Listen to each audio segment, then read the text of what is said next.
A vida pode ser mais leve. É uma alegria, um privilégio para mim estar aqui com você. Eu sou o Hugo Richard e vamos falar um pouquinho nesse momento sobre como tornar a vida mais leve, como acabamos de dizer, como ressignificar tudo aquilo que a vida nos apresenta. Pois é, muitas pessoas acabam supervalorizando os seus problemas. É claro, antes de mais nada, que é importante refletir e lembrar que cada um de nós sabe o peso daquilo que carregamos. É muito fácil a gente analisar o caminho ou caminhar do outro, mas o intuito não é a gente falar para o outro.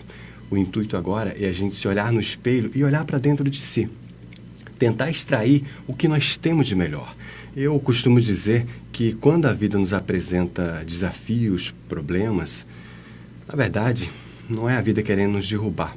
Na verdade, é a vida querendo extrair da gente o que nós temos de melhor. Se a gente parar para pensar, por exemplo, são nos momentos de desafios, quando nós superamos esses desafios, que nós transcendemos, que nós crescemos. A prova disso é que a gente, a todo momento, é submetido em teste, por exemplo, na nossa vida acadêmica, na escola, né?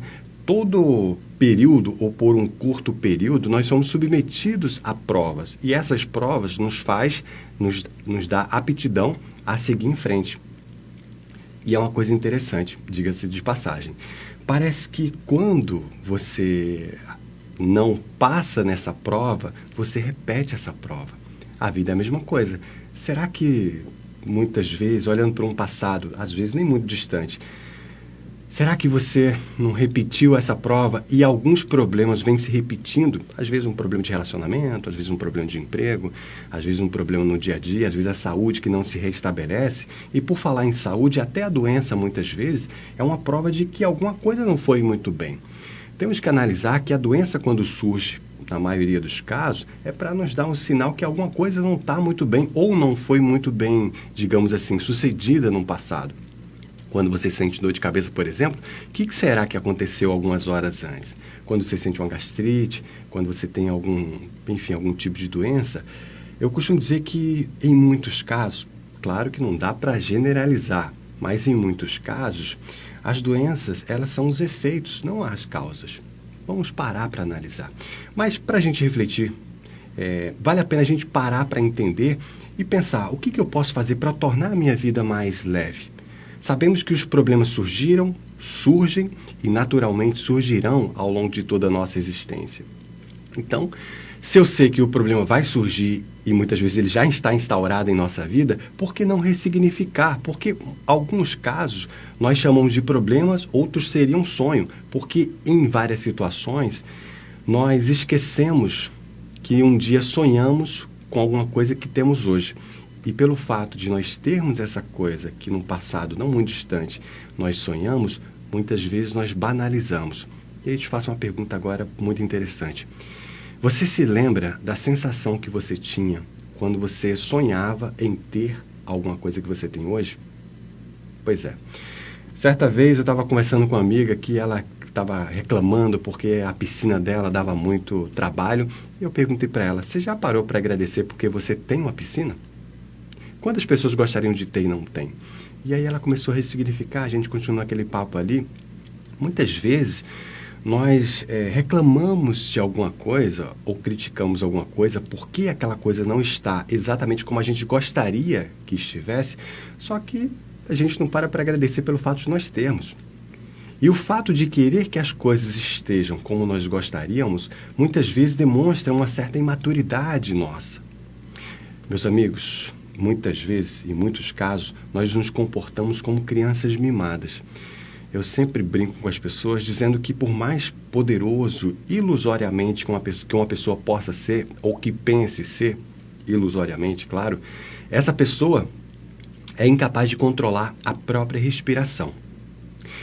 Ao longo da evolução da humanidade, nós acabamos acessando determinados conhecimentos que são muitos e foram muito importantes para a nossa sociedade, para a nossa vida. Galileu Galilei disse que a matemática é o alfabeto em que Deus construiu todo o universo. Eu particularmente acredito nisso, porque tudo é perfeitamente construído, eu costumo dizer que eu sempre vejo em toda a criação muita sabedoria, beleza e arte. Em toda essa sabedoria, beleza e arte tem muita perfeição e, claro, matemática também. E aí você me pergunta, mas Hugo, por que você está falando em matemática? Pois é, foi desenvolvendo essa capacidade que nós construímos arranha-céus, nós construímos barcos, lanchas, submarinos, aviões, construímos determinadas estruturas que nos facilitam a vida, como pontes, como balsas, enfim. Mas, meus amigos, de um lado, nós evoluímos nessa capacidade, nessa arte, nesse conhecimento, nessa ciência, mas, por outro lado, nós banalizamos aquilo que fala ao nosso coração, que é o nosso instinto, que são os nossos instintos. Nós nos preocupamos muito com as questões financeiras, com o dia a dia, e paramos de ouvir o nosso coração. Aí a gente olha para o nosso ladinho e observa os nossos irmãos menores, os animais. Olha que interessante. Os animais, com seus piados, com seus miados, com seus latidos, com seus mugidos e assim sucessivamente, têm muito a nos ensinar. Os animais, eles sabem a hora de caçar, a hora de buscar, a hora de parar, como se, entre aspas, remediar. Eles sabem construir suas casas. Os pássaros, incrivelmente, sabem exatamente a hora de dormir, aonde dormir. E, sobretudo, ele entende, por instinto, que quando a tempestade começa a soprar, a chuva começa a cair, digamos assim, desaconselhável continuar batendo as asas em meio à tempestade. E ele para.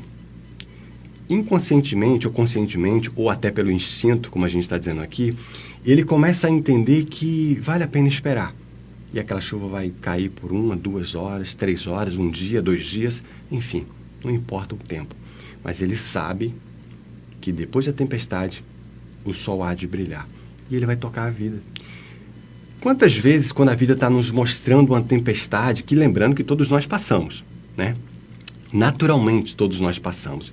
Quantas vezes a vida nos apresenta essa tempestade e nós tentamos continuar excessivamente, desesperadamente, pela busca da sensação de estar no controle? Será que não vale a pena a gente começar a ir buscar fazer a viagem mais longa que o ser humano é capaz de fazer? E aí você me pergunta, mas Hugo, que viagem mais longa seria essa que o ser humano é capaz de fazer? Para a Lua? Não, não é. Nem para o Japão. A viagem mais longa que um ser humano é capaz de fazer é para dentro de si. Nós queremos conhecer vários continentes, queremos falar vários idiomas, queremos saber de muitas coisas, sobretudo da vida do outro, mas será que a gente está preocupado em ir para dentro de si? Dentro do nosso ser tem todas as respostas que nós precisamos. Olha que interessante. Tem uma história também muito interessante que eu sempre trago para os meus colegas quando a gente está conversando, meus alunos, que é a seguinte. Albert Einstein, em 1917, ele falou sobre a teoria da relatividade geral. Quando ele falou sobre isso, ele não tinha equipe, ele não tinha legado, ele não tinha equipamento, ele não tinha estrutura. E aí ele falou sobre isso. Como na época ele já tinha uma credibilidade muito grande, ele foi muito bem recebido, muito bem ouvido. 100 anos depois, exatamente 100 anos depois, em 2017, um grupo gigante de pesquisadores, cientistas, estudiosos, profissionais com capacidade, com gabarito muito elevado, com ajuda de estrutura, de legado, de conhecimento, conseguiu apenas comprovar, repito, apenas comprovar o que Einstein falava. Ué, como é que aquele homem sozinho conseguiu falar sobre isso? E detalhe, quando em 2017 eles comprovaram as ondas gravitacionais, né, eles comemoraram como se fosse uma grande conquista, o que Einstein tinha falado há 100 anos exatos. Só que tem uma coisa interessante, como eu acabei de dizer, Einstein não tinha estrutura, não tinha equipamento, não tinha tecnologia, não tinha legado de conhecimento, ou seja, livros, apostilas, coisas muito elaboradas, como os cientistas atuais herdaram dele e de outros enfim, outros colaboradores incríveis para a história da humanidade. Mas o que eu quero dizer em relação a isso é que tem uma frase de Einstein muito curiosa, que ele sempre falava o seguinte: eu penso 99 vezes. A pergunta não aparece. Eis que mergulho no mais absoluto silêncio e a resposta se revela. Será, meus amigos, que nós não temos que voltar um pouco para dentro? Será que quando os problemas surgem ou surgirem na nossa vida, vale a pena fazer como os pássaros que não resistem à tempestade? Eles se acalmam, procuram um abrigo seguro e esperam a tempestade passar. Lembrando que eu não estou pedindo aqui em nenhum momento que você cruze os braços excessivamente, nem que você age desesperadamente. Pelo contrário, a nossa sugestão aqui é para que você volte para dentro, para que a gente olhe a nossa essência, o nosso coração, a nossa mente, para que a gente faça no silêncio da prece, no silêncio do nosso quarto, ou de frente para a praia, ou no bosque, ou numa mata, ou aonde você se sentir mais confortável, para fazer essa reconexão. E por que reconexão? Porque, como eu disse ainda há pouco, nós perdemos essa, digamos assim, essa conexão com o todo, com o universo. O nosso corpo é extremamente inteligente, extremamente capaz de buscar curas, soluções. A única coisa que vale a pena a gente consertar, ajustar, é justamente a nossa parte consciente, que é a nossa colaboração. Por que eu estou te falando que o nosso corpo é inteligente? Porque se você tomar um corte, por exemplo, você não vai ficar preocupado, olhar todo dia para que aquele corte sare. Basta que você espere. O seu corpo está programado pela inteligência universal, por Deus, pelo Criador, pelo grande arquiteto do universo, para que possa curar a sua ferida. Assim também como quando você come uma refeição, por exemplo, você não fica preocupado para que o seu corpo absorva aqueles nutrientes. Não, não precisa. E olha que interessante. Muitas vezes, conscientemente, você nem sabe o nutriente que está comendo, mas o seu corpo sabe. Então, nós temos essa sabedoria.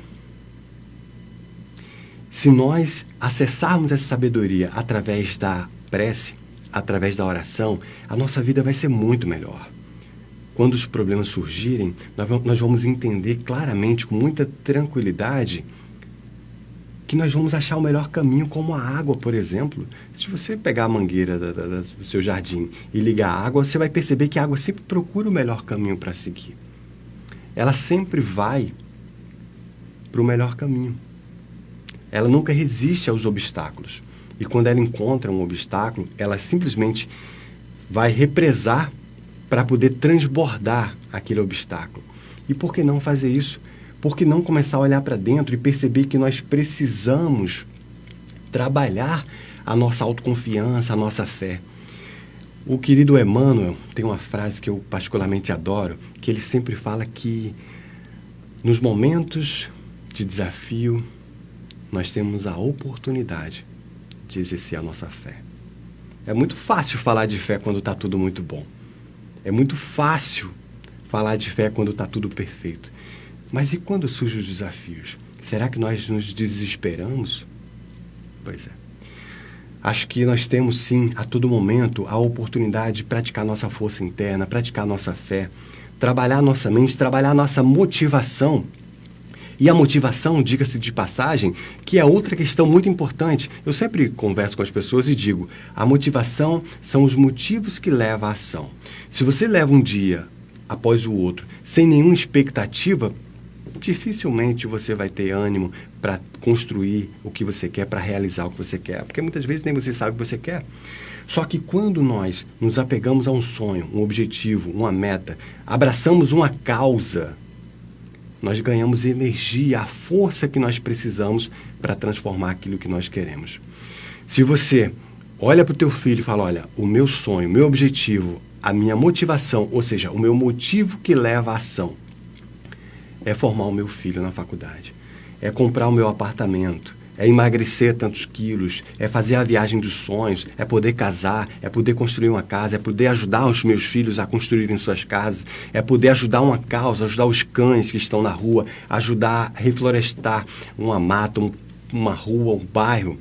É você abraçar uma causa que está dentro de você, latejante, e você muitas vezes está de braço cruzado. Porque nós precisamos, meus amigos, minhas amigas, descobrir qual o nosso devir. O nosso devir é o nosso dever na sociedade.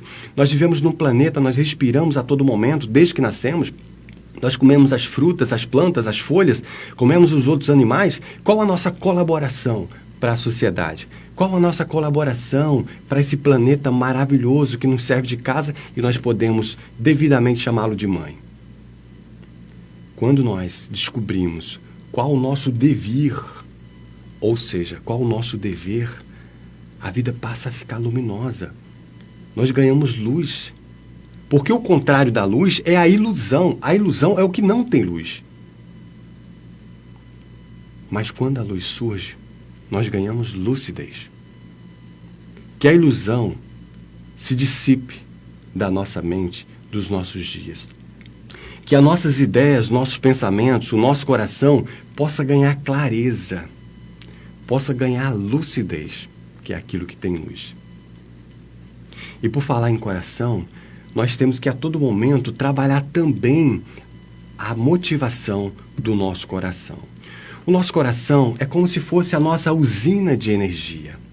O nosso coração é como se fosse, me permita dizer aqui, o abrigo da nossa alma. É claro que, enfim, já tiveram pensadores, como René Descartes, por exemplo, diz que a pineal, que é uma glândula que nós temos no centro da nossa cabeça, ele acreditava que era o centro, que era a sede da alma no corpo.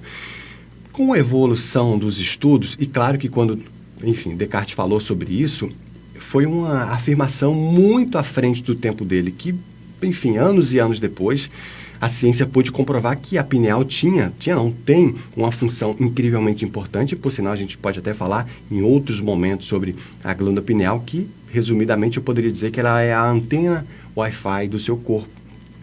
Ela é, de fato, a antena onde você emite e capta sinal e sinais, não só das pessoas, do ambiente, mas também astrofísico, porque nós somos seres astrofísicos. Quando nós dormimos, liberamos determinados hormônios.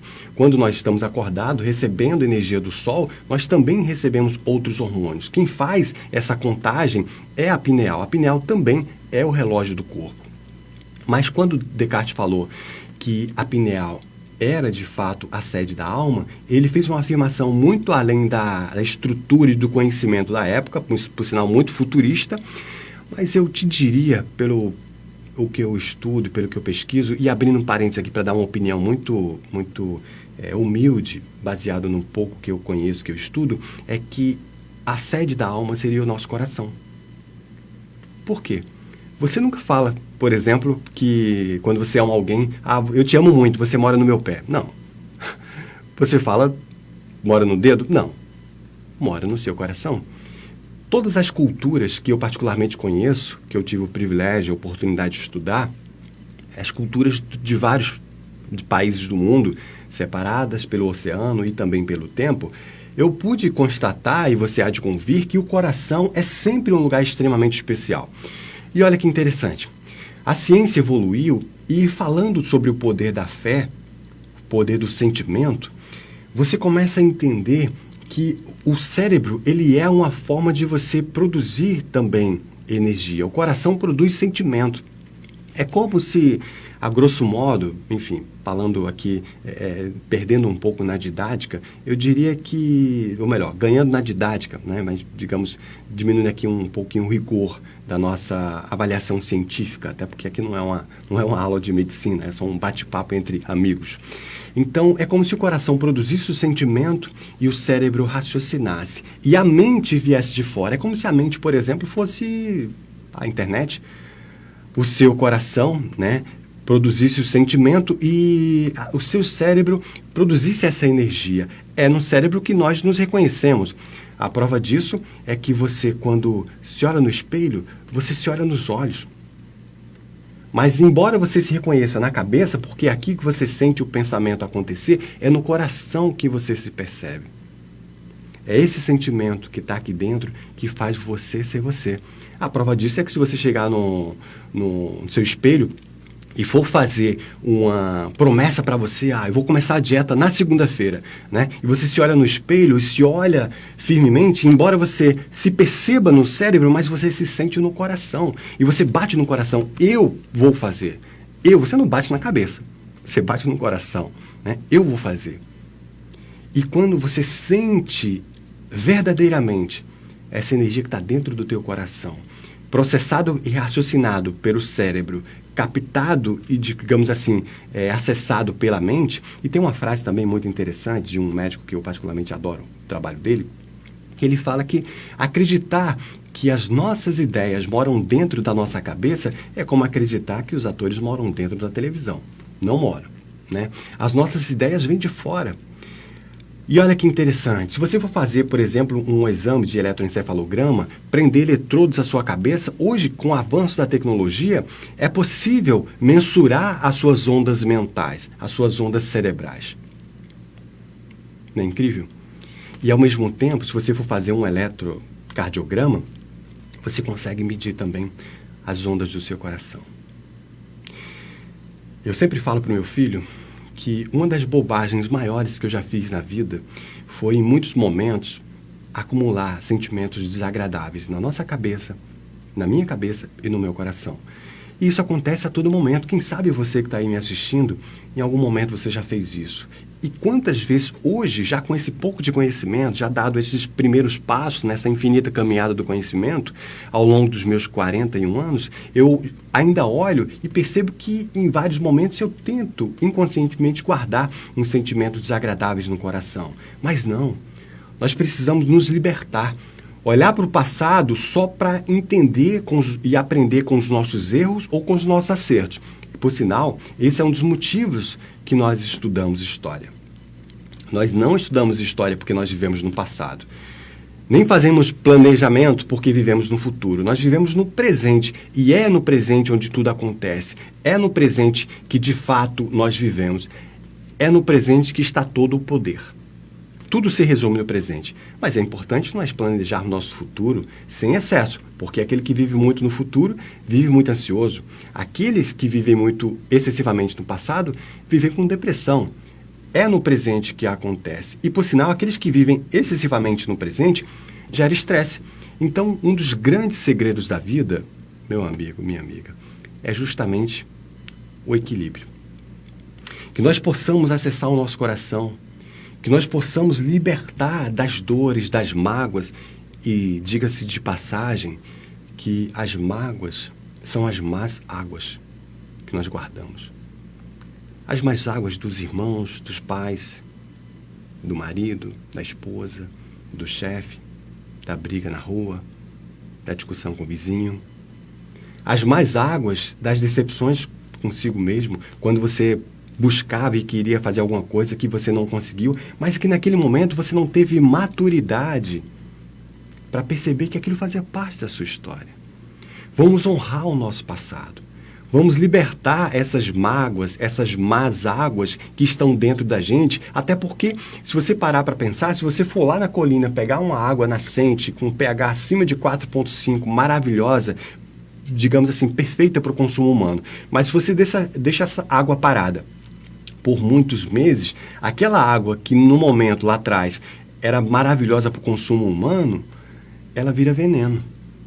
E essas más águas viram mágoas quando esses sentimentos nós fazemos o mesmo processo. Guardamos aquelas palavras não ditas, aquele perdão não oferecido ou não pedido, ou aquele auto-perdão, que nós possamos ter leveza para levar a vida com leveza e que nada nem ninguém nos impeça de ver a beleza dos nossos dias. Quantos de nós abrimos os olhos e acessamos logo os nossos problemas, muito antes de abrir a janela e agradecer a Deus por mais um dia. Agradecer ao Criador por mais uma oportunidade de estar vivo. Criador esse que nos dá o privilégio de sermos igual a eles, porque Jesus disse, vós sois deuses. Ele não disse, vós serás deuses. Nem fosse, ele disse, vós sois Deus. Podei fazer o que eu faço e muito mais. Jesus, com seu incrível poder, com a sua magnífica sensibilidade e conhecimento, ele sempre atribuiu a nós a cura. quando a mulher hemorrágica toca nele, ele, mestre da sensibilidade, percebe que uma energia saiu do corpo dele e ele simplesmente fala para os discípulos, alguém me tocou. Mas como, mestre? Várias pessoas estão te tocando a todo momento. Não, mas eu percebi que uma força saiu de mim. E ele olha para aquela mulher e há uma sinergia, ele percebe que veio daquela mulher. E ela fala, Senhor, tu me curaste. Ele fala, não, você se curou. Em vários outros momentos, a tua fé te curou. Em quantas outras vezes as pessoas iam até ele pedindo a cura, ele falava, o que vós quereis que eu faça? Porque basta querer, mas não é querer da boca para fora, é querer de verdade, com fervor, com energia, com amor, com convicção. E aí quando você sintoniza o seu querer, porque o seu cérebro é seu instrumento de decodificação da realidade. É no cérebro que nós processamos e percebemos a realidade, mas é no coração que nós sentimos. De novo, quando você ama muito alguém, você sente aquela pessoa e você guarda aquela pessoa no seu coração. Por isso que nós não podemos guardar energias desagradáveis no coração. O cérebro produz ondas elétricas, o coração produz ondas magnéticas. A força do coração, energeticamente falando, é muito maior do que a força do cérebro. E a força do cérebro já é muito grande. E, por sinal, as religiões já falavam do poder da fé. Porque é através do poder da fé, da oração, que nós construímos a nossa realidade, que nós tiramos aquela fumaça do medo, da insegurança. E, por sinal, o medo tem que ser muito observado, porque o medo ele tem uma função. Ele faz com que a gente se mantenha vivo. Só que quando a gente dá muito valor, dá muita atenção ao medo, ele nos paralisa. William Shakespeare dizia que muitos de nós não estamos vivendo os nossos sonhos porque estamos vivendo os nossos medos. E você? Você está vivendo os seus sonhos ou os seus medos? Que nós possamos entender que existe o nosso cérebro, a nossa mente e a nossa usina de sentimentos, que é o nosso coração. Parece a mesma coisa, mas não é a mesma coisa. Por sinal, tem até uma passagem no livro Memórias Póstumas de Brás Cuba, de Machado de Assis, que ele fala que, de repente, o cérebro se debruçou no trapézio da mente. Olha que interessante. Nós temos que entender que são coisas separadas. Por isso que nós temos que usar o cérebro como uma peneira consciente, para que nada de ruim chegue ao nosso coração. E se chegar, que automaticamente, através da prece, da oração, da meditação, seja purificada. Que nós passamos a olhar aquilo que nós queremos, não o que nós não queremos. Porque é como dirigir um carro. Se você estiver dirigindo numa curva muito rápido, olhar para o penhasco, é para lá que você vai. Você tem que olhar para o horizonte. Nós temos que olhar para o horizonte. Nós temos que olhar para aquilo que nós queremos e policiar a mente, como o nosso mestre Jesus, nosso mestre maior, sempre nos trouxe. Tantas sacadas incríveis que cada frase de Jesus tem um significado para a vida, mas nós banalizamos. Ele falava, orai e vigiai. Orar, nos mantermos conectados, nos mantermos firmes nessa prece, nessa oração, nesse poder divino que o nosso corpo já tem, porque nós curamos as doenças, nós curamos as feridas, absorvemos nutrientes, o nosso sistema autônomo faz com que o nosso coração continue batendo, mesmo sem a gente parar para perceber ou para se preocupar para que ele se mantenha batendo. O nosso corpo se mantém respirando, mesmo quando a gente está dormindo. Olha que maravilha. A gente nem tem que se preocupar com isso. E por que só a parte consciente nos causa problema? Será, meus irmãos, que não nos faltam muito mais fé? Sim, mas nós somos bebês espirituais. Nós estamos aprendendo. E aí que está a beleza do processo. Eu não vou criticar o meu passado, pelo contrário. Assim como eu estudo história para aprender com os erros e com os acertos do passado, eu vou me concentrar para que eu possa, com as informações e as experiências do passado, viver melhor o meu presente e planejar o meu futuro. E para encerrar, por que não despertar aqui a energia da fé, da esperança, do amor e da gratidão? A gratidão, ela nos abre portas para que a gente possa ver a vida de uma outra maneira, porque muitas vezes nós criticamos pela vida que temos, mas quantos irmãos sonham em ter a vida que nós temos? Será que não falta um pouco de valorização? É claro que a gente tem que continuar buscando muito mais, querendo muito mais, mas de nada vai adiantar continuar sonhando com os nossos projetos, com a nossa vida, com as nossas conquistas, se nós não valorizarmos a nossa vida, tudo aquilo que nós temos hoje. Que nós possamos ter, não a fé da palavra em si, da boca para fora, mas a fé do sentimento, a fé do coração, a gratidão do coração. Agradecer pela vida, por tudo que nós temos, agradecer ao Divino Criador. E por falar em agradecer, eu agradeço a você pela sua audiência, pelo seu carinho.